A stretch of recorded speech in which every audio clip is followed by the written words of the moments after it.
All right, it is officially 5 p.m., so we are going ahead and get started. My name is Vanessa Gomez. Thank you so much, everyone, for attending tonight's meeting. Before we start, we're going to make sure everyone can participate in today's meeting in whatever language you're most comfortable. So we're going to go through the interpretation instructions. Thank you, Vanessa. Buenas tardes a todos, bienvenidos a su reunión. El día de hoy vamos a tener, ya tenemos el servicio de interpretación disponible para aquellas personas que lo requieran. Si se están uniendo desde una computadora, en la parte de abajo del menú de Zoom van a ver la opción del icono de un mundo que dice interpretación o interpretation.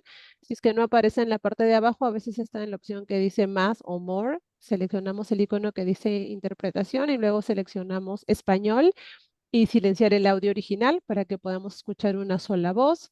Y si es que se están conectando desde una tableta, desde su dispositivo móvil, un iPad, tienen que tocar su pantalla, seleccionan los 3 puntos, también que dice más, vamos a la opción que dice interpretación de idiomas o language interpretation, seleccionamos nuevamente el español, silenciar el audio original y le damos la opción que dice finalizado, terminado o listo.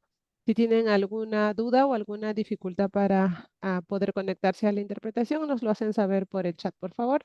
Ahora voy a dar las mismas instrucciones, pero en inglés.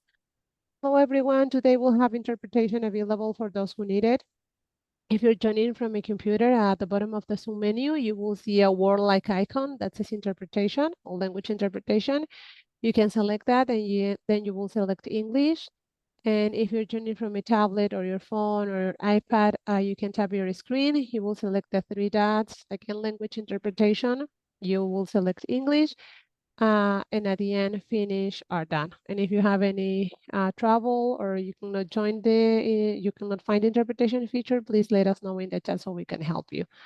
Thank you. Gracias.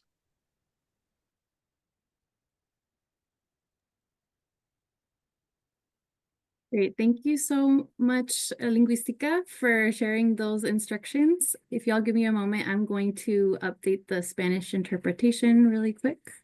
1 second.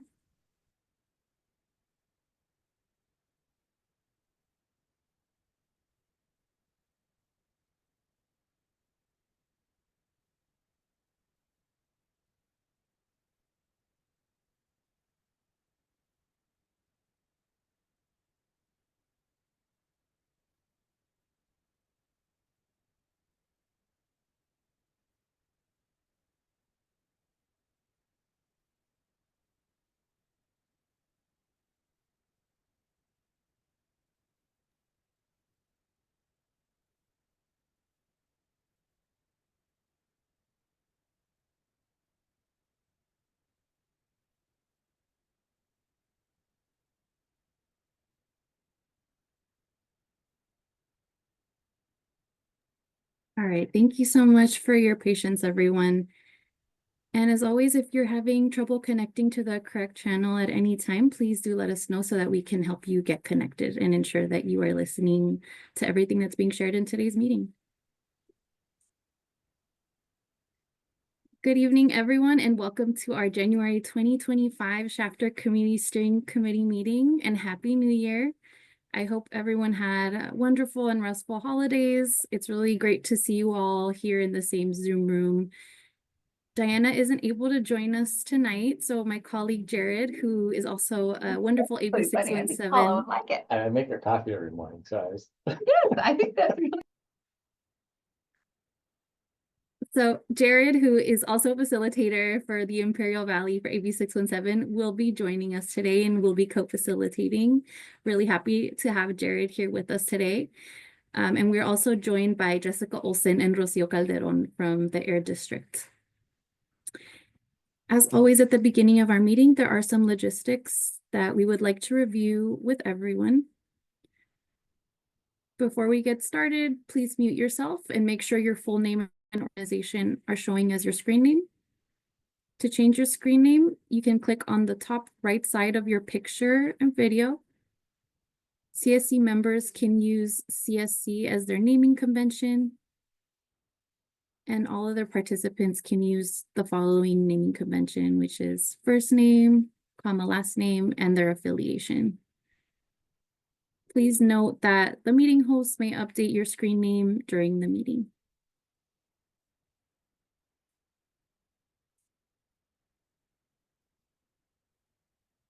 This is Vanessa speaking. To support everyone's participation, we invite you to participate in the meeting as much as you're able to. We ask that you please stay on mute unless you're speaking or planning to speak. You can use *6 if participating by phone. Please raise your Zoom hand to ask a question during your presentation question and answer session. Use *9 if participating by phone. And residents in the stipend program should stay for at least 75% of the meeting to be eligible for a stipend, or in other words, 90 minutes of a 2-hour meeting. Jared and I are here to support your participation today and to keep track of any action items that arise during the meeting. Please let us know if you have any questions or technical challenges by unmuting, raising your hand, or putting something in the chat.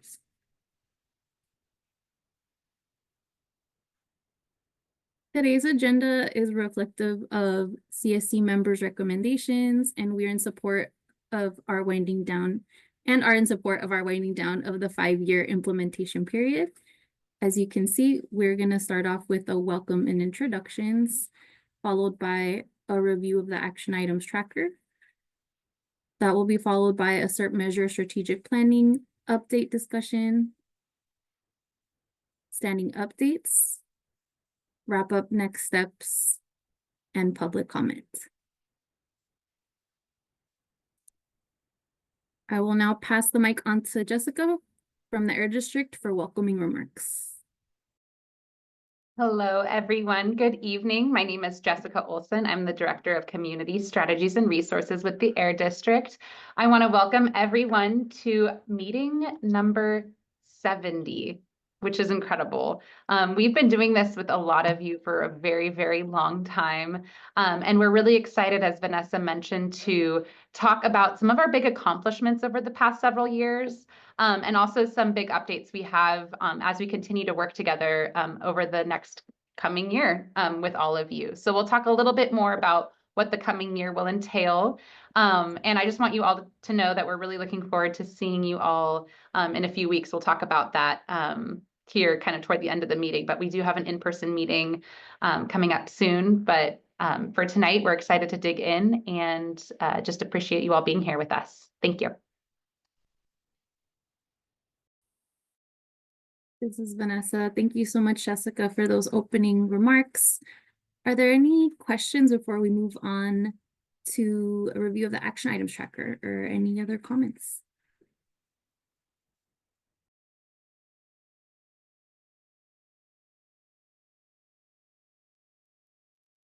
All right, in that case, I'll transition us to review of the action items tracker. As in all of our meetings, our team writes down action items that come up during each CSC meeting, and then we share them with you all at the end to make sure that we're all in agreement about what the next steps are and who is responsible for doing them. Then at the beginning of each meeting, we review the action items from the last meeting to check the status of these. So now I'm going to pass the mic on to Rocio, who will share progress since our last meeting in November. Thank you, Vanessa. This is Rocio. Hi, everyone. Happy New Year. I'll go ahead and start sharing my screen so we can get started with the action items. Can everyone see my screen? Yes. Great, thank you. So today we have some action items in the completed section. So we'll go ahead and get started here.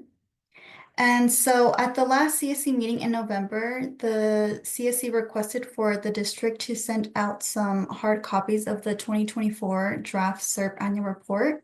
So we went ahead and mailed those to those CSC members who asked for them. And also just happy to share that the final annual report is posted too. And I'll talk a little bit about that right here in this next action item. There was also a recommendation to expand on the annual report in the outreach opportunities for the vegetative barriers measure. So we did go ahead and incorporate that feedback in the annual report. And I linked the final annual report right here in case anyone wants to go ahead and click on that link. It'll take you to where all the annual reports are posted. Moving on to the next action item.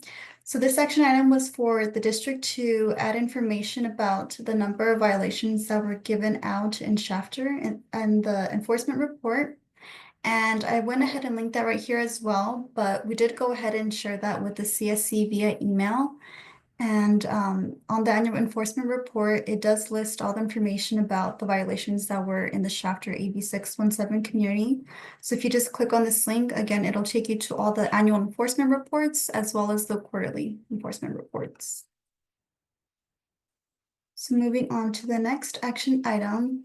This was a request for the district to look into getting information about the monetary total of the violations in Shafter. So information on the violations issued in the Shafter AB 617 community can be found in the quarterly and annual enforcement reports.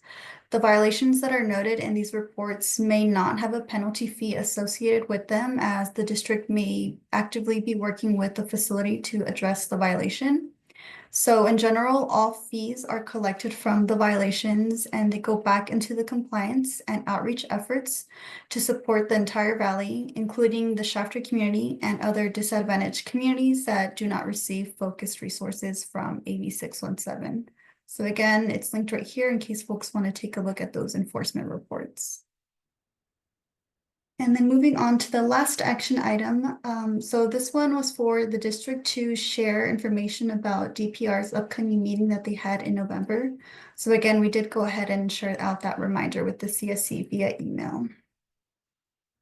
And that was the last action item. I'm happy to pause right here and see if any folks have any questions.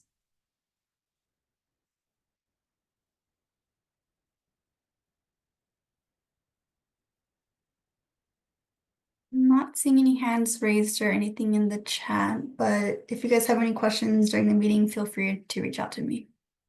And I can pass it back to Vanessa. Thank you.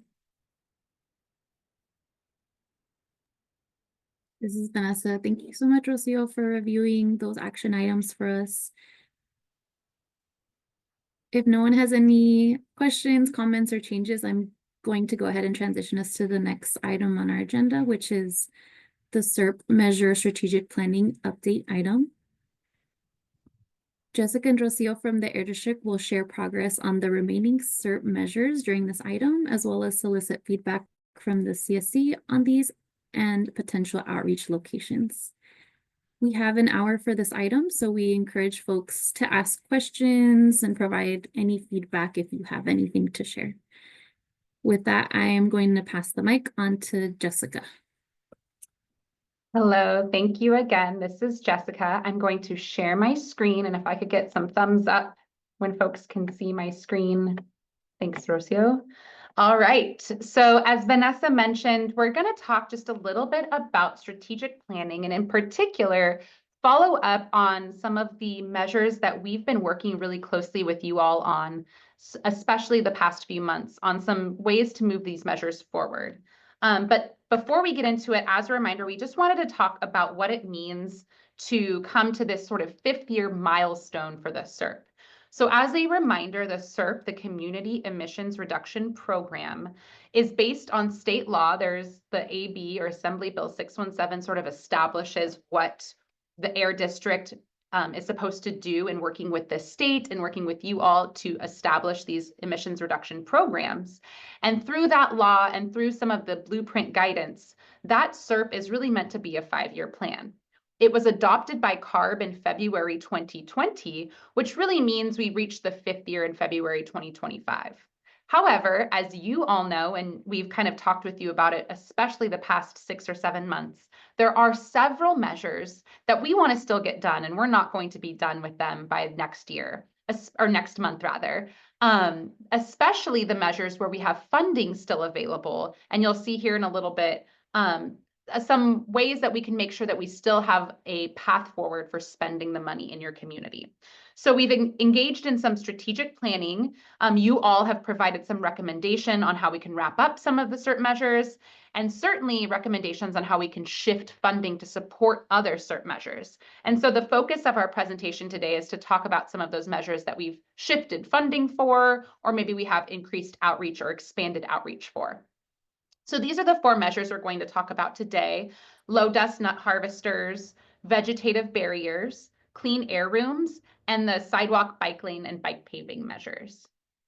So I'm just going to start with low dust nut harvesters. And for those that either were unable to join us or just as a brief reminder, in the SERP, originally, there was $2.5 million for low dust harvesters. And within a year or so, we had farmers, growers throughout the community boundary take advantage of that funding and replace 25 harvesters that spew a lot of dust when they harvest almonds with low dust harvesters that spit out a lot less dust, and in hopes, of course, of reducing dust in your community.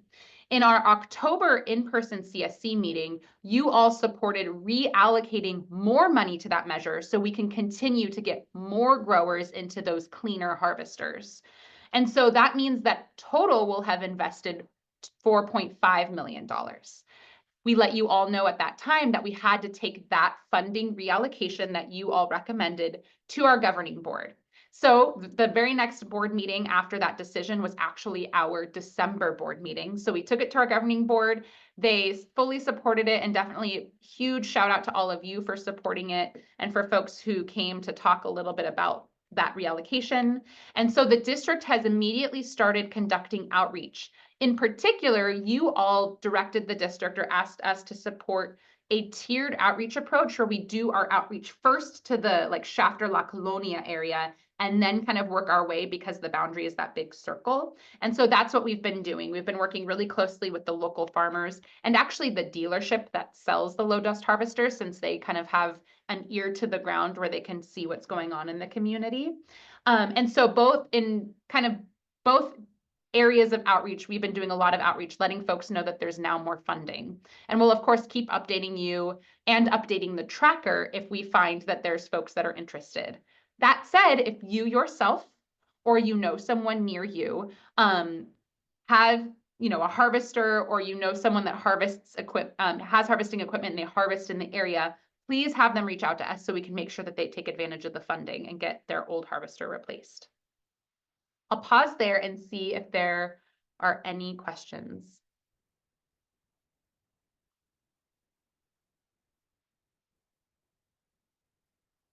If anything occurs to you throughout this presentation and you want me to go back, please let me know. I'm happy to do it. But with that, if there are no further questions, we have actually a couple of slides on an exciting update on what I know for a lot of you is related to low dust harvesters, and that's the Vegetative Barriers Project. So by way of a reminder and some background, vegetative barriers are where we plant trees or shrubs or bushes, in this case oleanders on all of these beautiful pictures, that physically block pollution. And in our case, our goal with the shafter barriers are really hopefully to block a lot of that almond dust from impacting roads and, of course, residents and schools. We originally had $1 million in the SERP.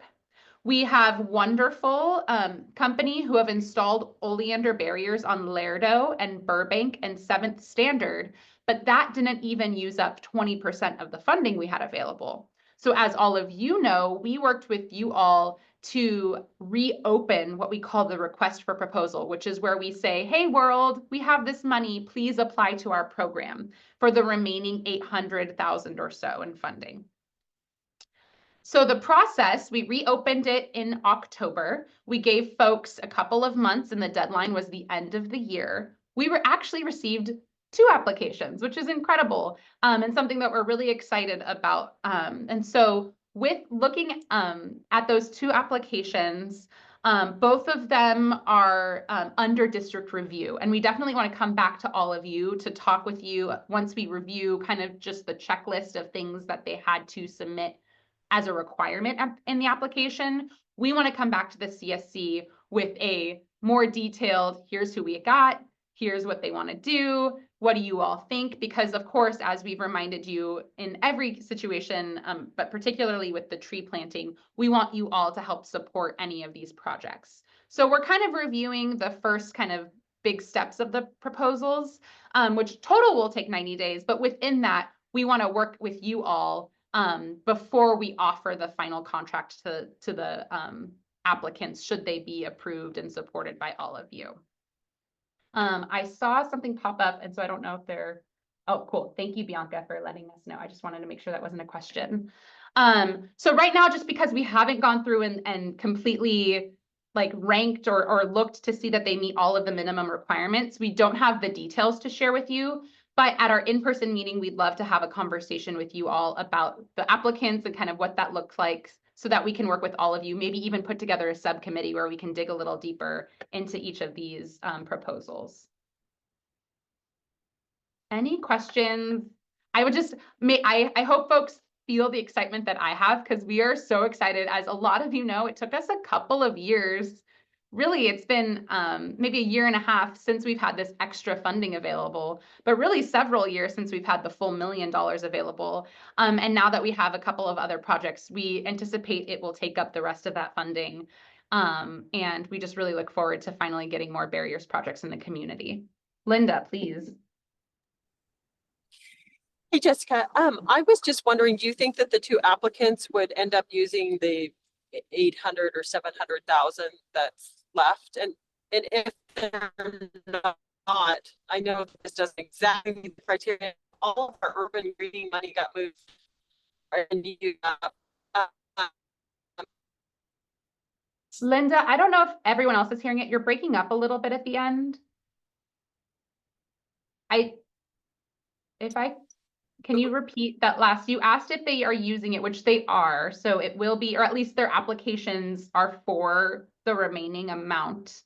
But I think what I heard you allude to is that there's no more funding in urban greening. Is that kind of where you were going, Linda? oh, okay. However, one of the things Yeah, I'll I was say, just wondering if there was. go ahead. I was just wondering if there was any money left over that if we could use it for urban greening. I think some of the parks could still use some more trees. Yeah, great question. Well, of course, we have to still evaluate and make sure that the proposals meet all of the requirements. But I will say if the proposals do meet the requirements, we will have used up the rest of the funding. But that's a great question. And Linda, I will obviously keep note as we come back to you all and talk about next steps for this, or even just continuing to evaluate the other measures in the SERP. I have heard the same sentiment, and I know that maybe some of our partners at the city, if we wanted to do some more like urban greening projects, I'm sure would be able to if we had funding. So that's just a good thing to keep in mind either way.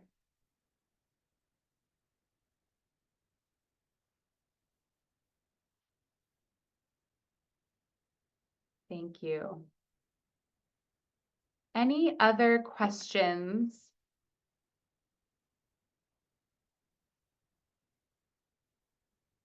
Like I said, we'll continue to update you as we have in the past when we had urban greening and vegetative barriers proposals. So be on the lookout for that. And moving on, I'm going to pass it now actually to Rocio on my team to talk about clean air rooms and some of the enhancements we've made based on your feedback. Thank you, Jess. This is Rocio. So I just want to give everyone a status update on where we are at with the Clean Air Rooms program. So just as a reminder to everyone, this program offers residents a free residential air purifier for their homes to help mitigate the harmful effects of wildfire smoke. And this program has now been open for a little over a year and a half now. And in your SERP, you have allocated $1 million to this measure and funding. And so this equals to 5,000 units. And so far up to date, right now we have made progress at around 233,000, which is 1,194 air purifiers that have been distributed in Shafter. And we still have a remaining about $667,000. And so this is also about like around 3,800 air purifiers that we still are trying to get out into the Shafter community. And so we want all this funding to be spent in Shafter and have heard in the past from the CSC a recommendation and interest to expand this program and make it available for other folks to take advantage of. And Jess, if you can go to the next slide, please. Thank you. So given the CSC's recommendation and alignment with CARB's incentive guidelines for improving indoor air quality, we are super excited to share that the district has expanded the eligibility of this Clean Air Rooms program to now include licensed daycares and elderly care facilities. So this did go ahead and go with our, it got approval from the governing board in December. And what this means now is there will now be commercial sized units in this program, depending on the size of the facility. So this is something that we'll look into when starting this, as far as like the square footage of those facilities will determine the size of the unit that they get. And we will have right now up to 25% of the funding that's allocated to the Clean Air Rooms measure. So that's $1 million. So right now it will be around or $250,000 that are allocated to this effort. And of course, we'll make sure to bring updates to the CSC and make any adjustments as needed. Now, there is still plenty of funding left for other folks to take advantage of for the home purifier. So we'll make sure that our team still continues on with all the outreach that we are doing. And next slide, please. So we did some research and compiled a list of care facilities in the Shafter AB 617 boundary that can take advantage of the new Clean Air Rooms expansion. And we found 9 that were home-based daycares. So we went ahead and contacted them to let them know about the program, as they can take advantage of it right now since their daycare is based in their home. But as next steps, we'll make sure to reach out to the other facilities that we located and share information about the new Clean Air Rooms expansion. And next slide, please. And if folks have any questions, feel free to stop me. And so right here, you can see a map with all of the pinpoints of the locations that I had just mentioned. The purple pinpoints are the daycare facilities and the red pinpoints are the elderly care facilities. So if there's any facilities that you do not see on this map, feel free to let us know if you know any like daycares or elderly care facilities in the Shafter AB 617 boundary. So that way we can make sure to reach out to them. And I'll also drop my email right now in the chat in case folks think of any after today's meeting. But happy to take any suggestions, or if folks know of any locations, we can note those down to make sure that we do outreach to them. And I'm also happy to take any questions if folks have any, since I know this is new and it's super exciting, and this wouldn't have been possible without the work of the CSC.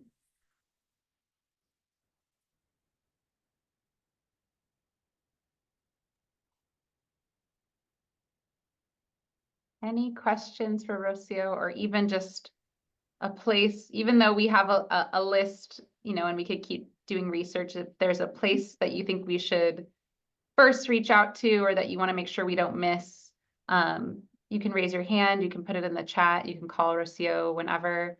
But we do have lots of time right now if there's any other thoughts on those locations before we move on to the next slide. Cesar, please. Yeah, I want to give y'all like a big thank you and round of applause for being creative, especially with like the time limitations. And I think this is very important, especially with these being sensitive receptors. Is there any other sensitive receptors that could also benefit from this? I'm not sure if you have some in mind. Let me maybe just alternate. Are there folks that you think that we are missing? I will say that, of course, we had school air filtration, we have residential, and now hopefully daycare and elderly care. Takes care, I think, of at least generally what is allowed through the CAP guidelines. But Cesar, if you think that there's kind of a missed opportunity, we'd love to kind of keep talking about it. Yeah, I'm mulling over it right now. Yeah, please. But I definitely think that the daycare facilities and the elderly care would be good. I don't know if maybe like libraries could benefit from this, or Great point. something that's a cooling center probably. But I know it gets a little bit complicated dealing with school, so that's why I was trying to figure out if there was any other No, that's a great point. This is a good reminder to let you all know we have actually separately outside of AB 617, we have a program called our Clean Air Centers program, where we got separate funding from the state to set up clean air centers across the valley. They, in a lot of cases, did double as cooling centers. And so we definitely can continue to work with our team to identify if that's like within the boundary, if that's also of need. So sorry, I definitely know there's several in Kern County. And I know I saw Sarah, and I don't know, Sarah, if you have more details particularly about that. That's right now not something on the 617 like CAP guidelines list, but I think that's because there's this other funding that maybe we can take advantage of. Hey guys, I'm Sarah with the Valley Air District. I was just going to say what Jessica said. We do have libraries, community centers, and other like cooling centers signed up with our AB 836. It's our wildfire prevention or smoke prevention program. And so, yeah, we have provided a lot of centers in the valley, these commercial units that when there is a wildfire event, they open up to the public and you can go and sit at their facilities. And we were actually recently talking to a lot of them that they like the units so much, they run them every day during their operating hours. So I can provide Jess with a list of those centers so you can check that out and see what's around you as well. Yeah, thank you so much. I know from folks that have gotten the purifiers, they say like, oh, I don't have my allergies anymore ever since I got the purifier, or they've noted improvement. So good on them for using it every day. That's great to hear. And I just want to echo something Rocio said. We have used Shafter as our sort of main drivers for this expansion across the valley. You are all the ones who envisioned this going beyond schools and beyond residents way back when. So we keep letting folks know that like this was born out of all of your work and all of your vision. So thank you all for this, and we're really excited about it too. Sorry, last point. Are clinics part of those centers and the wildfire bill as well? They are not right now. It has to be a center that's open to the public, that has like a communal space that people can use and sit. So if you do know of clinics that are operated like that, you can have them reach out to us. Okay, thank you. Are there any other qualifiers like that for the commercial purifiers? Yeah, there's a couple. Mostly they have to be accessible and open to the public and in a low income and disadvantaged community. Okay, so like no one that has a sign that says we have the right to refuse service to anyone. I'm not too sure. I'll have to look into that Okay, specifically. Yeah. I may be thinking too much into the weeds for this. Thank you for humoring. These are great questions, Cesar. This is Jess again. Rocio and Michelle both put up maps for the clean air centers. The CAP-K, the Community Action Partnership of Kern, right kind of on corner Birch here. Maybe it looks like is one of the community air centers. So definitely though, these are great questions and great things for us to continue as we look beyond just the CAP funding, just the AB 617 funding to other programs and how we can continue to partner up. But so are great questions and we want to make sure we answer them and look into them. I saw someone else's hand. Was that Linda's hand that was also up? It was. I just wanted to thank you for opening this up. I think it's something that we've tried to work on from the beginning to get some of our open areas and community centers. So I just want to thank you. I also just wanted to bring up that there is the senior center, which I don't know if how it's qualifying. So I know you have like elder care, which I would think is the two places in Shafter that have senior care, but the senior center actually is through Shafter Parks and Rec, and there are folks that come there every day. and exercise and are kind of cared for there. So I want to make sure they were included. And I think they have a cooling center there in the summer. And then I was also wondering with this fire relief one, if places like the Shafter Vets Hall, because I'm just thinking about the fires in LA, you know, and how they're needing places like that. That would be like a shelter. So I was just wondering if they are able to apply for things, you know, for anything future that could happen. Just, I say that just because we've had bad fires up in the Fresno area and the wind blows down into our community, down the valley. And so I was just wondering if places that are city owned would be able, you know, like the youth center would be able to also apply for things like this. Sarah, I don't know if you have some answers. Yeah, so we do have community centers that have applied for the Clean Air Centers program. So city-owned properties can definitely apply for that. We have many like libraries, yeah, community centers. I think we might have a city hall, and I'll have to check the list. So they can definitely apply for the Clean Air Centers. For the expansion of the clean air rooms, right now it would be the elderly care facilities, and the daycare centers. So we do have money. It just depends on which program we funnel them to. Is the funding the same amount for each one, or does one provide more funding than the other? Like, They does our AB 617 give more money than the other program? They actually, we modeled the expansion after the Clean Air Centers program. So they actually work the same. They would apply to us and let us know, like, we are an elderly care facility.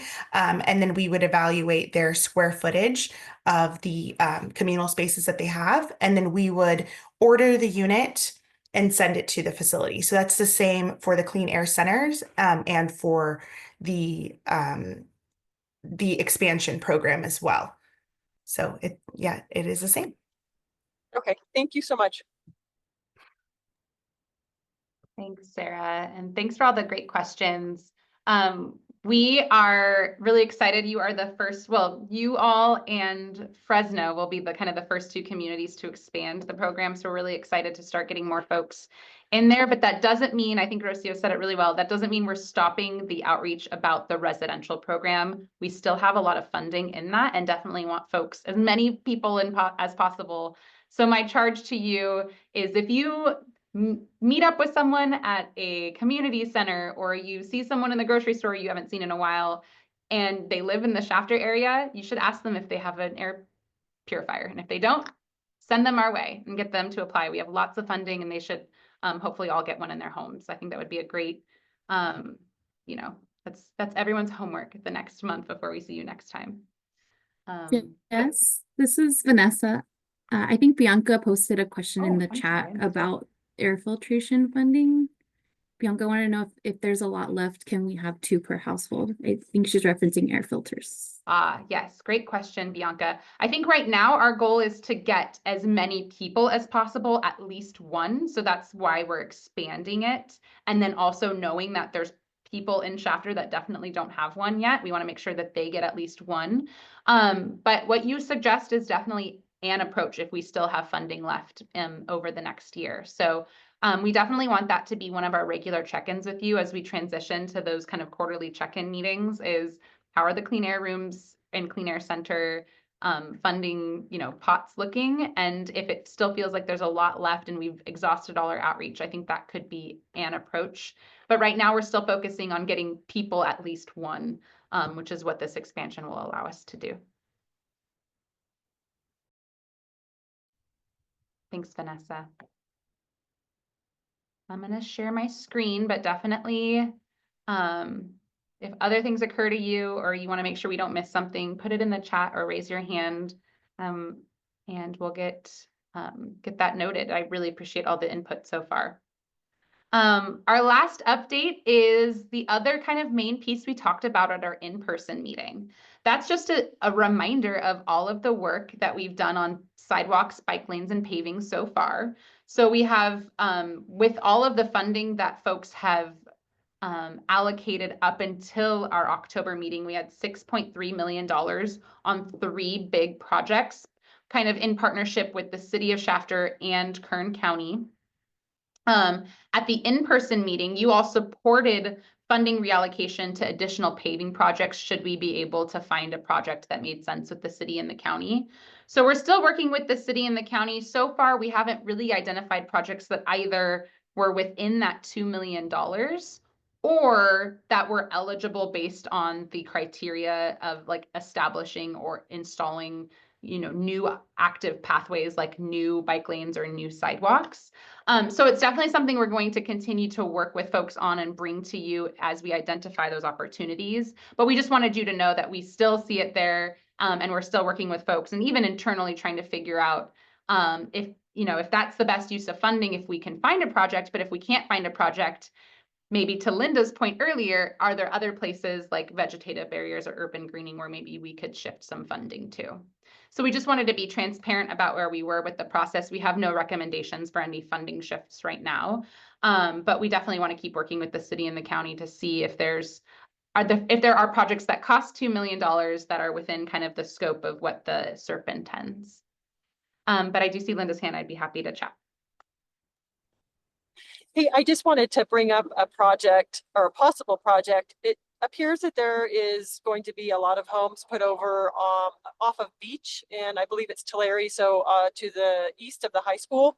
And if we're going to put in some bike lanes and sidewalks, maybe that would be a good place to put them for that community that's going in, because it looks like it's a whole ag square, and you know, the kids are probably going to walk to the high school, and that's actually a traveled route anyways, because it goes by Parks and Rec. And so I see kids and people walking there anyway. So I just want to put that on the radar. Hi there. This And then is Julio. also, I'm so sorry to interrupt you, Linda. I was just curious. You can keep going. I'm so sorry. I wanted to take notes on the exact place that you're suggesting. Thank you. I'm with the county. My apologies. so it's at Tulare and Beach, I believe, if that's right. Okay. There's a new housing development. It's all the dirt's been moved around a lot, and so there currently isn't a sidewalk after Parks and Rec going that way, and so that might be a good place to put a sidewalk and bike lanes. And then I also, during our meeting when we did shift the funding, I think our current funding for the bike lane sidewalks, the city proposed having all of the inner city parks and schools connect. And I just wanted to also bring up, we have that new rec department going up off of, I believe it's Ash or south of Lerdo, that a lot of the kids are gonna need to get to for practice and whatnot. And then we also have the skate park that's over by the youth center. So those could also be possible funding for bike lane and sidewalks over in that area, because those will be used by the children. And like I've said before, I really hope that we can have a safe way for the kids to get to practice, because a lot of the parents work. And so you see a lot of the kids having to get to practice on their own, whether walking, biking, or riding their scooters. So I just wanted to bring those up for that funding. Thanks.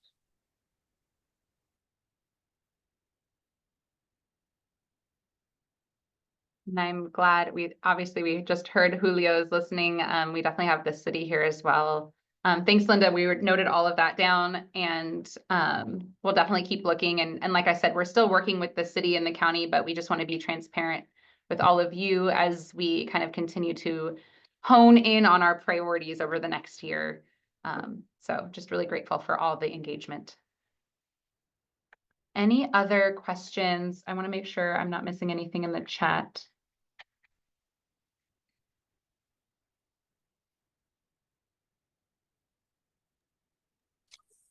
Jessica, could I also add to that? Because I know I brought this up a lot.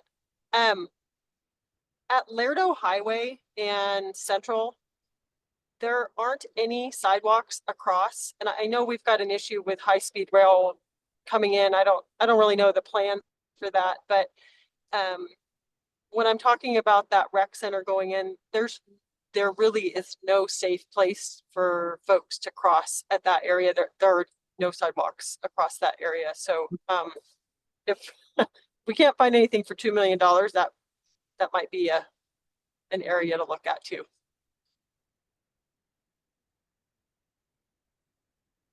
Noting it down. Thank you.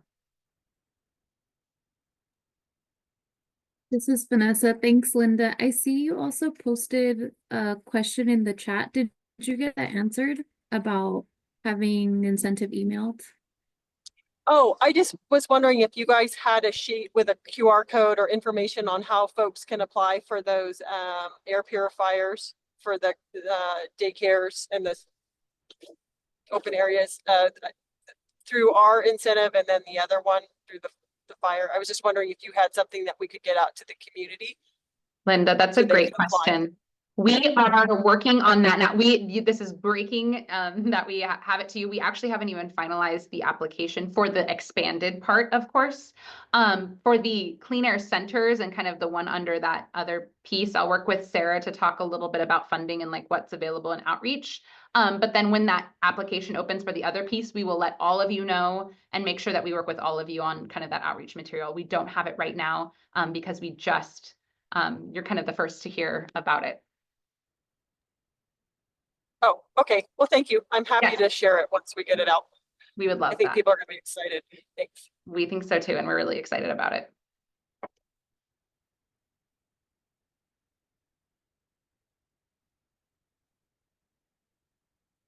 Oops, sorry, I stopped sharing before I had my last slide, which is just talking about some next steps. I've alluded to it a little bit, but I did want you to know that I can't believe I'm saying it because we've been saying it for a while and it just felt like it was so far into the future. But next month is that big 5-year milestone that we reach. And like we've been saying, that 5 years is not a goodbye by any means. We clearly have a lot of work to do. We've just made a lot of decisions, and we might even make a lot more decisions this year about funding and about projects. But really what the 5-year milestone will reflect is all of the work we've been doing and allow us to focus in on the remaining handful of measures that we have left. So we will be, after our in-person February meeting where we all get to see you once again at the Ford Theater, we will be transitioning our regular CSC meetings to quarterly. This is a reminder. We shared this slide last time. That will be to talk about all of the CERP commitments. That will be to update you all on air monitoring and our typical sort of updates we do about air quality, to talk with you all about outreach ideas, just like we brainstorm in all of these meetings. It will continue to be like normal CSC meetings where you will get a stipend to, like if you're a resident member that participates in our stipend program. We will not be having agenda setting meetings, but we will be having, as needed, subcommittee meetings. And I just alluded to the fact that we probably will need one for our vegetative barriers subcommittee. So we'll continue to reach out and have those subcommittee meetings. And so after our February meeting, our next virtual meeting will be May 12th. So I just wanted to let folks know that we're excited about the February meeting kind of being a celebration, but we are also by no means finishing the CERP. We're just kind of using that 5-year milestone to mark where we are and then to sort of forge a path forward on the handful of measures that we want to make sure that you all get a chance to participate in and continue to bring to your community. We're excited about the February 10th meeting because it's our chance to see you not so long after we got to see you just back in October. But we're also excited to sort of use it as a time to celebrate with you all. It's been a journey to get to these 5 years, and I think it's a good time to kind of mark that moment. I'm going to stop sharing my screen, but see if there's any other questions about the CERP kind of strategic planning process.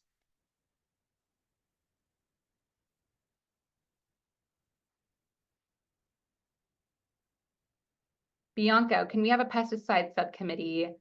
Yes. So Bianca brings up such a great point. I know we have kind of commitments or of course updates from our partners later in the meeting, but I will just mention that our next pesticide subcommittee that we've always hold with Arvin Lamont, we will also invite Shafter to, and we'll make sure that that's one of the discussions. That meeting will be in February. So thank you, Bianca, for bringing that up. And we'll make sure you all get that notification and that kind of are aware of the meeting and the agenda.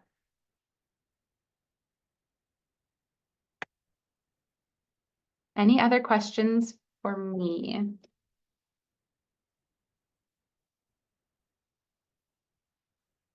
As always, I know a lot of you get a chance to talk to Rocio in between meetings, but as always, if something comes up during the rest of this meeting, let us know or reach out to us and we'd be happy to work with you. And with that, I'll pass it back to Vanessa. Vanessa, thanks so much, Jess and Rocio, for that presentation, those SERP updates. I'm going to go ahead and transition us to our next item, which are standing updates. We'll start off with the Air District. Are there any updates that you'd like to share today? Hi, Vanessa. I can share some updates just for outreach that we've been doing at the district.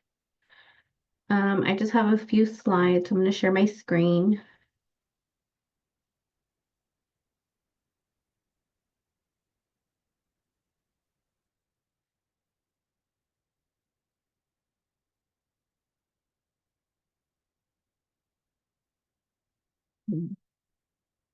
So just some really quick updates about what we've been doing with the Shafter community.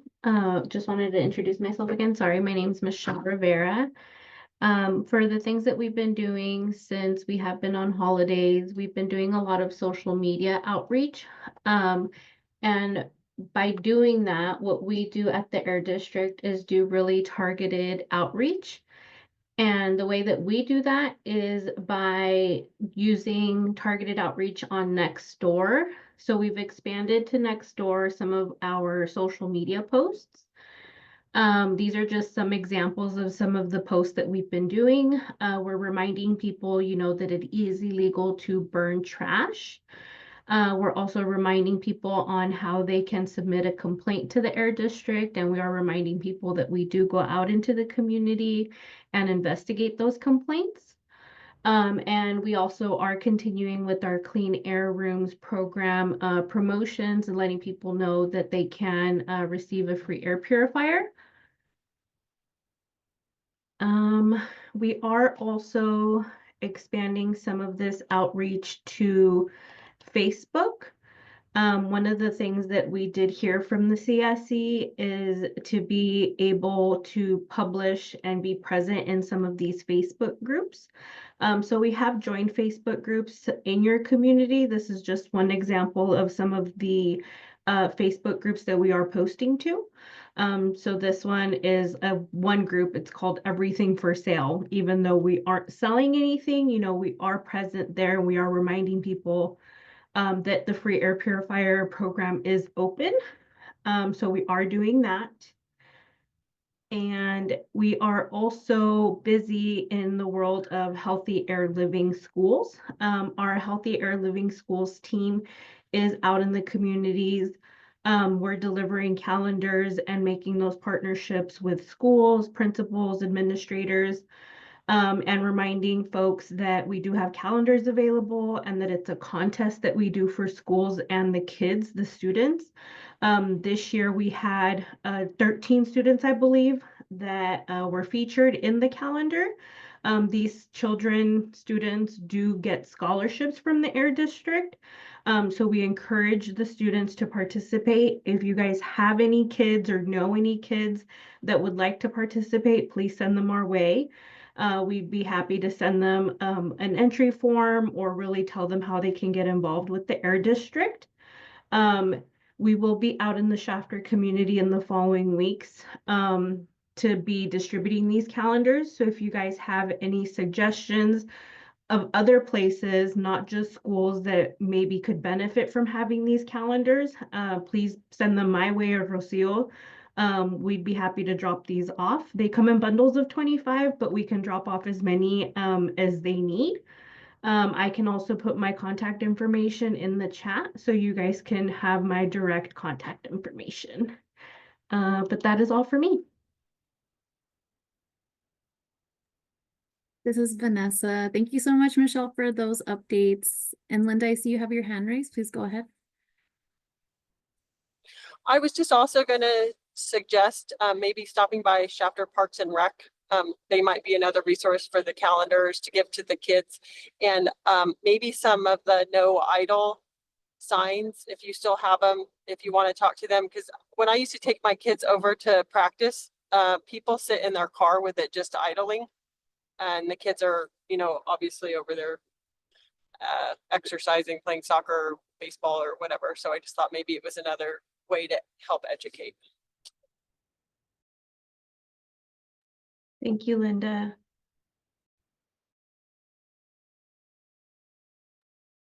This is Vanessa. Thank you so much, Linda. Are there any other questions or comments from folks about the Air District's update?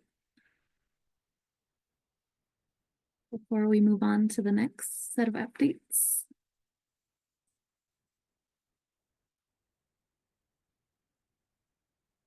Okay, not seeing anything else, so we can move on to updates from CARB. Hello, everyone. This is Michael Alves from CARB at the Office of Community Air Protection. I just have two quick updates. One of them is the deadline to apply for the consultation group. The AB 617 consultation group has been extended to January 24th. I'll put a link in the chat. This consultation group is looking for applicants, community members, environmental justice leaders. It is a paid position, and it's really important in advising CARB in its role with the community air protection process.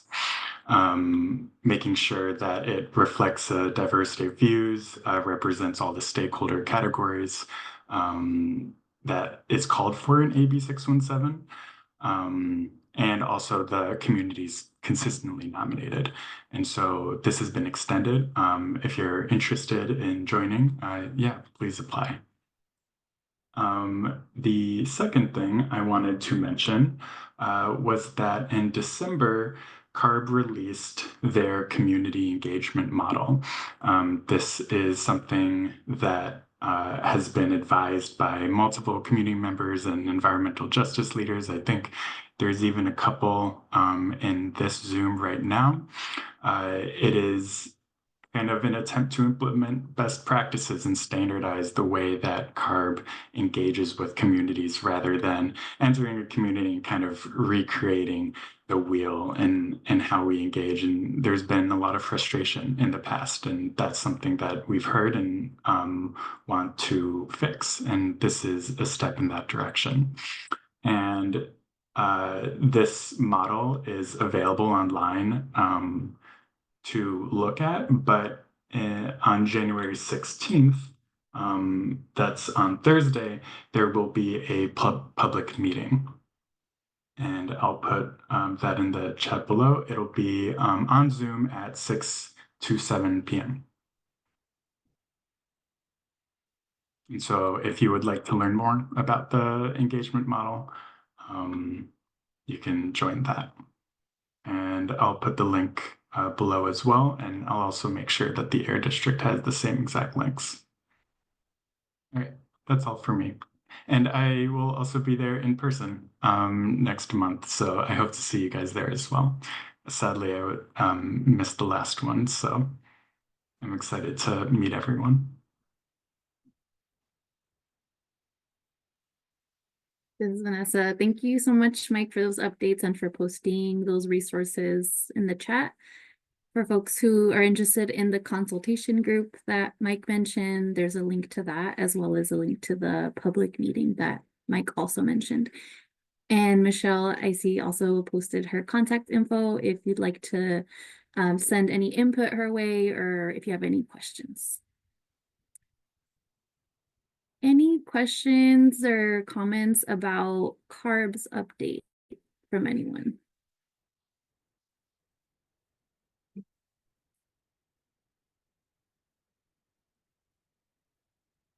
All right, we can move on to DPR. DPR, any updates that you'd like to share?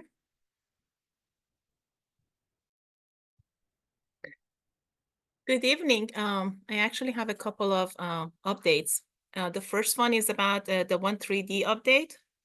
The Department of Pesticide Regulation, DPR, has proposed a new regulation developed jointly and mutually with the Office of Environmental Health Hazard Assessment, OEHA, to protect occupational bystanders in the general vicinity of a treated field to reduce the risk of 1,3-D exposure. DPR is accepting comments on the regulation through 5 p.m. on January 24, 2025. Comments can be submitted via the Smart Comment portal, email, mail, or by fax. DPR has hosted a public hearing in Visalia on Wednesday, January 8th, and a virtual hearing on Friday, January 10th. DPR will be hosting a hearing on Thursday, January 16th from 6 to 8 p.m. in Salinas, and a hearing on Tuesday, January 21st from 6 to 8 p.m. in Chico. More information about ways to comment, the hearing, and the regulation can be found here. I'm going to share the links with you.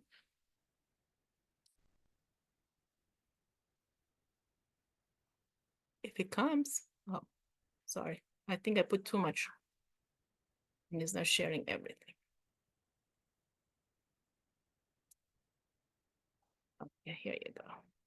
So the notice of proposed regulatory action is posted in this website. You can find additional information.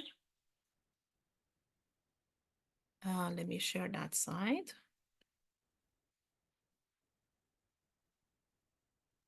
You can find them here. DPR is also accepting comment through a smart comment. And I'm going to share the portal with you. And also you can email your comments to DPR via this address.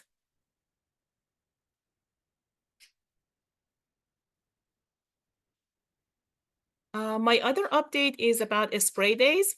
The Office of Administrative Law approved the statewide pesticide application notification system regulation on December 13, 2024. The regulation were proposed by the Department of Pesticide Regulation in November of 2023. The final regulations will support the statewide implementation of spray days, California, a first of its kind system to provide advanced information on the planned application of restricted material pesticide used in agriculture.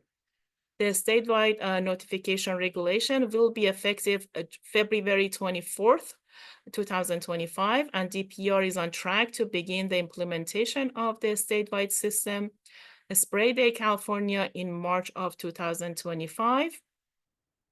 DPR will be conducting outreach to growers, communities, and broader public in early 2025 in advance of the system launch to provide more information on the regulatory requirements and the information provided in the system, including information on the pesticide regulatory system in California. I'm going to share the site for you to view the finalized regulation on DPR's website. And that's it for my updates this week. And I'll be actually on February 10th to in the in-person meeting with my coworker.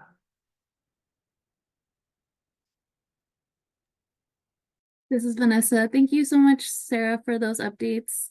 A couple of follow-up questions. I heard you mention that the virtual hearing already took place on the 10th, and I was wondering if there are any upcoming virtual hearings that you plan on hosting for folks that aren't able to travel to the in-person ones. Hi, this is Daniela. I can jump in here. No, that was the only virtual hearing that we're having for this round of comments for the 1,3-D regulation. However, we also accept comments, like Sarah said, through email, smart comment, fax, or mail, and we accept equal weight for all comments, whether it's given in the regulatory hearing or emailed. This is Vanessa. Thank you so much. And I'd also like to confirm that interpretation will be provided at the in-person hearings. Yes, confirmed. This is Vanessa. Great. Thank you so much. Are there any questions or comments from folks about DPR's updates? Or any of the resources that they linked in the chat?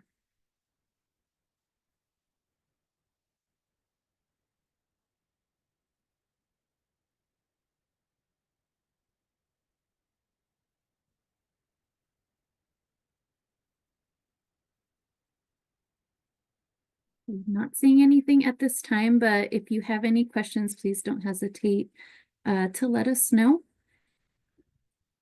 With that said, I'd like to thank everyone for their updates. Before we continue on to the next section of today's meeting, I'd also like to share an update on behalf of the Harder & Company team. Tax season is coming up, and if you are a part of the stipend program, we'd like to let you know that we will be reaching out to you directly to confirm your information, and we will also be sending out tax documentation to folks in the stipend program via email, so please look out for those. Any other questions or input that folks would like to share before we move on to our wrap up of today's meeting?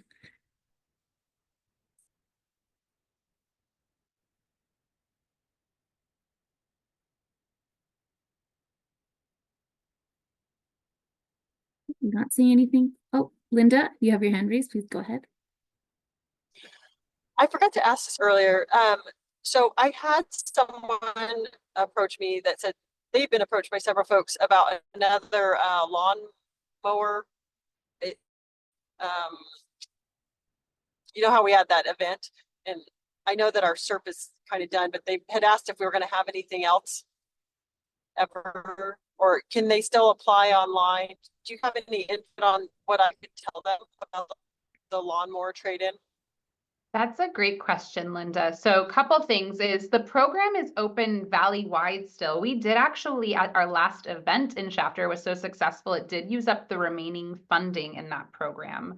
It is one of those programs, though, that as we talk about, you know, over this next year, right, we're focusing in on measures that haven't moved. It is a program that we would be open to potentially, you know, seeing if folks are interested in maybe hosting another one, we could move some more money into it.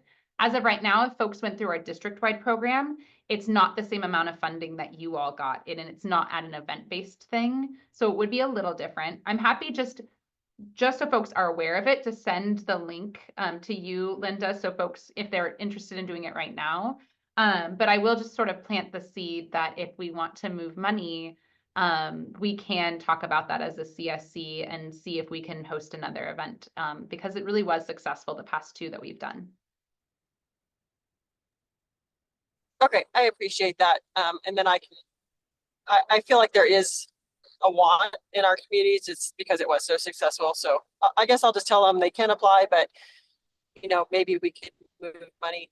Another question I had a while ago, I think it was going to CARB, where Shafter community was going to get like an extra, what was it, 20,000 towards buying a car. Did that go through? And if so, is there some paperwork on it that we can send to folks that might need it?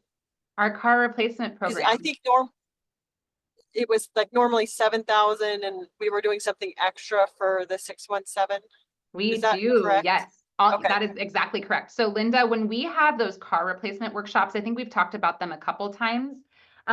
When those workshops that are actually hosted with our partners, Valley Clean Air Now, are for the car replacement program. And through your SERP, we do have, it's $20,000 for a new electric vehicle if folks replace their old vehicle. So yes, that is different than the Valley-wide. And in fact, we don't have any money in the Valley-wide program, and that doesn't exist. It is the folks in Shafter and the other 617 communities do get 20,000, which is different than the normal statewide program. We'll make sure. So is it is it just an electric, or is it hybrid too? And do you have like a flyer that we could give to the car dealership or folks around town that might need it? Yeah, so we work really closely with Richland Chevrolet. They're very familiar with it. And we actually, maybe Rocio, if you can go find, there was a presentation that I think actually does a little bit more justice than a flyer, just so that you're kind of aware of all of the logistics. We went through it a few months ago. But it outlines, to your point, there is an electric option, a hybrid option, a used electric option, and a used hybrid option that each carry a little bit of a different funding amount. The dealerships are very well aware of it, and Valley Clean Air Now is super aware of it, but we can, we've been, I think, sending out notices anytime that there is an event in the community, and we'll continue to do so as needed. There's still funding left in that measure. So we definitely want more people to participate, and we'll make sure, maybe Linda in particular, and anyone else who wants it, at our next mail out, we'll do some more outreach, maybe give you some more materials for that. Okay, that would be great. And just a question. So I'm just asking this. So say, I think you said it's by household income, but you know, we have a lot of families that like live together in a house, right? I mean, that's just kind of our community. So I feel like it's a little hard for them to apply because it's that I don't even know how to say this. So you've got multiple families living in a house, so that would be a household income, right? So then they're not going to apply, but they could really use the money for a car. Does that make sense? Yes. So I believe, and we can double check with our team to make sure everyone's on board. A little differently than some things, that household income is based on like your tax filing and who you live with, like who is considered your household is maybe based on some of that kind of upper level tax financial stuff. And so the best way to know is to work with our partners and have folks call and not count themselves out yet. Because it's probably a matter of talking to Valley Can or Okay, even because I feel like that partners. might have stumped some. Yeah, Okay, I 'cause always recommend that kind of that might have folks reach stumped out. some folks. Okay. And then what if someone is like 18, an adult, like a young adult, and that could use it? I mean, technically they would be living with their parents. So would that still lump them into household income? That's a great question. I think it depends on dependent status, and I don't know that I have the right answer. I don't know if any of the folks on I don't know if Sarah, if you have the right answer to that, but sometimes these things are more are such great or maybe unique instances, but Sarah, maybe you might have a better answer. I only ask that because, you know, they're graduating from high school, they've got a job, their first job, and now they need reliable transportation. And so, you know, they need it's steps, right? And so they don't have the money to like move out yet. So they're with their parents, but technically they're not exactly, they're trying to get on there. So I'm just, I know it's a weird gray area, but I just wanted to bring it up that is an issue along with all of the families that might live under the same roof, but that shouldn't be considered the same income. I will say, Linda, this is Jess, before I have Sarah answer just generally if she knows about the difference. This is a reminder, it is a replacement, so they have to have an older vehicle first. So it's not for folks to buy a new car. They would have to be replaced. No, I know. Yeah, I know. They don't have like a good car right now. Like I've run into a few that could really use the extra help, but I think that some of the language around it, they're maybe afraid to apply or don't think they'll qualify. And so that's why I'm just asking the question, because of the living situations that we have in Shafter. Linda, this is Sarah. I'm with the grants program or the grants department. For those specific questions, each program has like a different way that they interpret what would be a household. Sometimes it's dependent on like the dependents. Sometimes it's just everyone living on the same roof. So I would have you just reach out to our program partners, so Valley Clean Air Now, and they can give you more of the ins and outs of those specific unique situations. But I would always just have them, you know, try and ask the question because it's better, you know, to try and then they rule, you know, Valley Can rules them out versus, you know, them thinking that they don't qualify when maybe they could. Okay, and you have the Spanish interpretation when they call? Yes. Okay, perfect. Okay, thank you.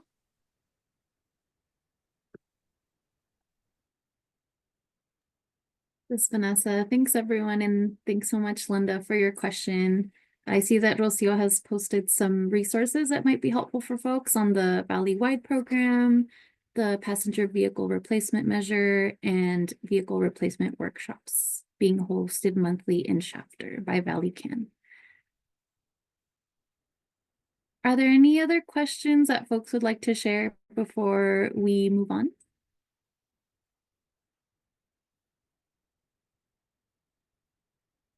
All right, I will go ahead and share my screen. So we can go through our wrap up next steps.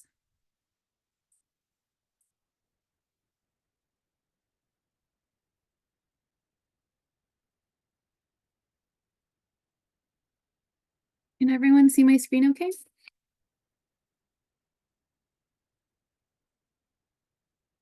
Yes. Awesome, thank you. All right, so we are almost at the end of today's meeting. Thanks everyone so much for being here and engaging in today's meeting, asking really important questions, providing input, all to help address your community's air quality.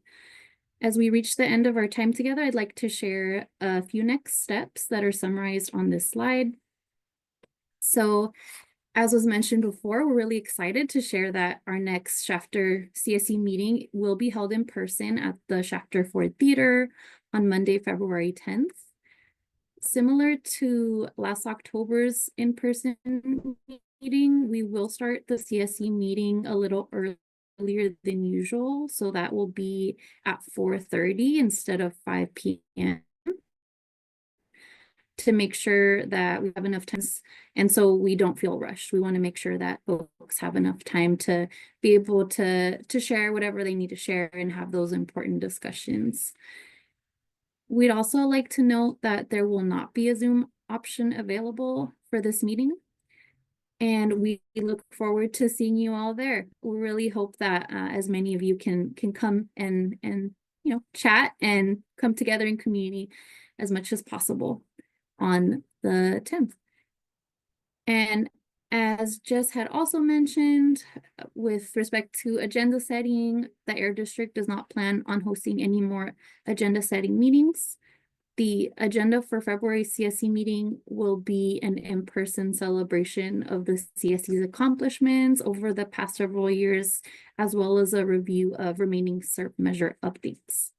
That being said, if the CSC has any other topics that they'd like to discuss in detail, we definitely encourage you to reach out to either the Air District or to us. You'll see that we have contact information for the Air District as well as the Harder & Co team on this slide. So please don't hesitate to reach out if you have any additional topics that you'd like to cover. Are there any questions or comments from the CSC about agenda setting or anything else that I talked about?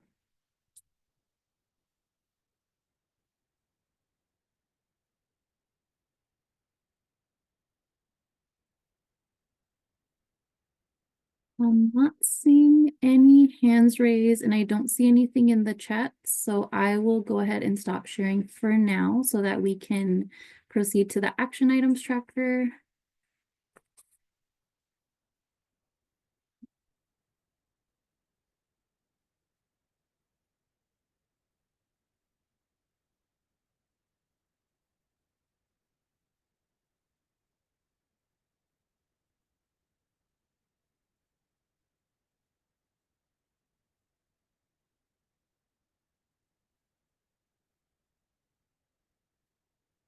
Can everyone see my screen okay?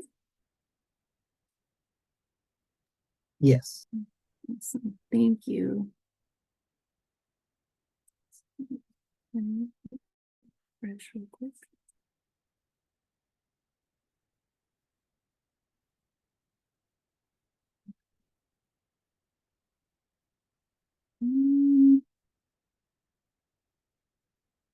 Action items.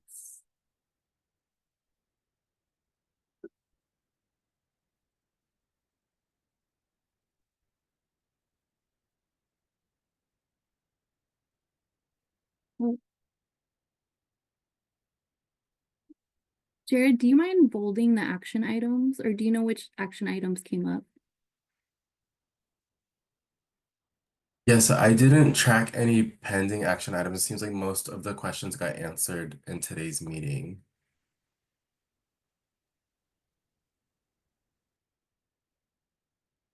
Maybe from my notes, which I think Jared is correct in that most of the questions were answered. I can just iterate out loud from my notes that we took the notes, detailed notes about the suggested locations that Linda mentioned for the paving projects, and that we would follow up, as always, with all of the kind of remaining funding projects.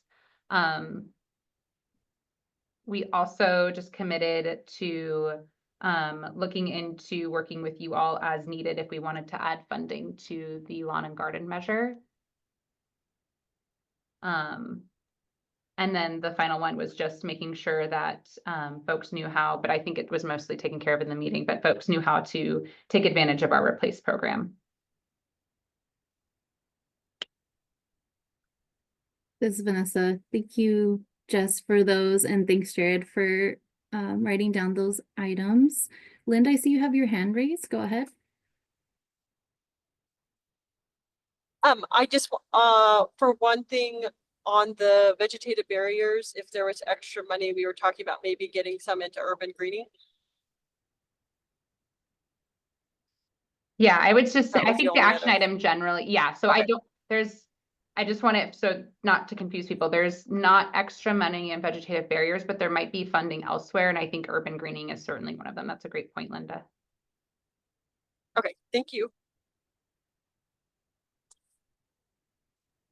This is Vanessa. Yes, thanks, Linda, for that. Michelle, I see you have your hand raised. Hi, Vanessa.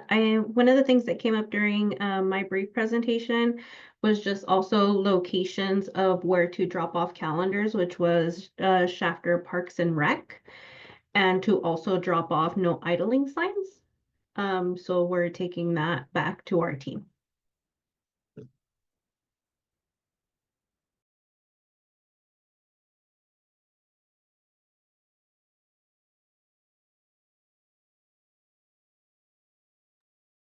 Thanks, Jared and Vanessa. I think that captures them.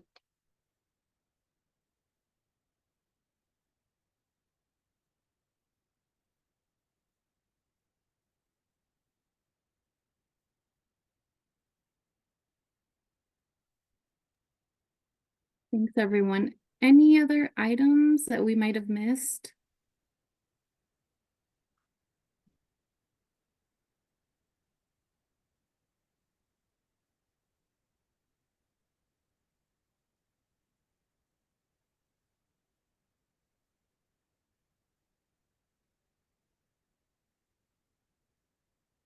Don't see anything, so I will stop sharing my screen so we can move on to public comment.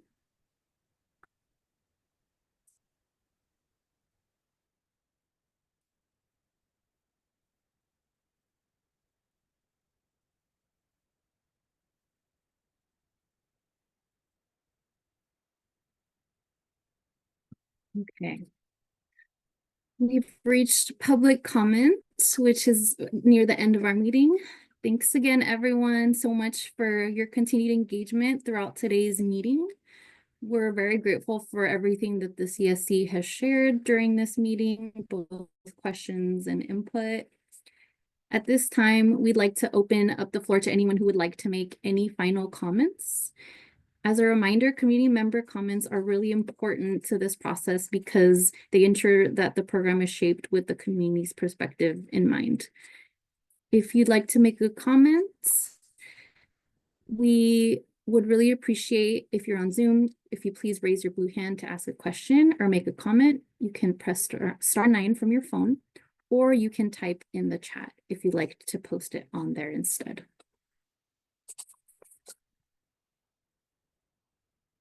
That being said, is there anything that folks would like to share during this time?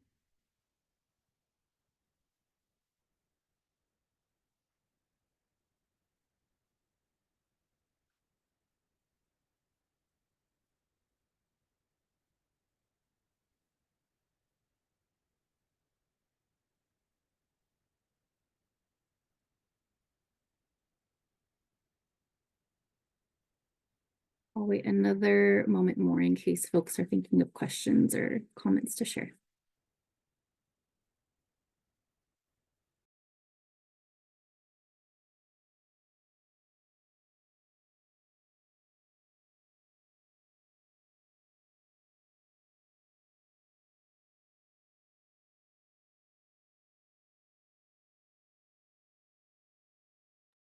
Stop sharing my screen to see if there are any comments on YouTube.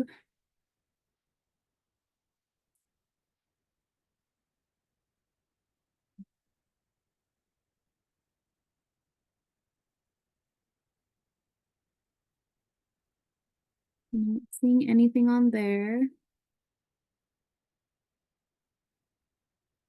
Don't see anything in the chat, and I'm not seeing any hands raised. So I guess that wraps up tonight's meeting. I am going to pass it on to Jessica for closing remarks before we officially conclude. Oh, I see Cesar's hand. I'd Oh, like to hear from him as well. Cesar, Yeah. go ahead. Really fast. Is there going to be any community events in between now and the next meeting? Like CS, like events that we are hosting? Like Valley Can or like Great question. That there is not one between now and the next meeting. Upcoming, there was a link in the chat. They kind of month by month planned their workshops. Valley Can does. I believe there was a workshop tonight. But when we will let folks know as soon as we know about the next workshop. And I don't know if Michelle or Rosu, if I'm missing any sort of other event that would be happening between now and the 10th. Nothing that has come my way, but I'll keep a lookout and then make sure to update the group. But yeah, you are correct. There was a Valley Can workshop tonight at the Firehouse Subs for pizza.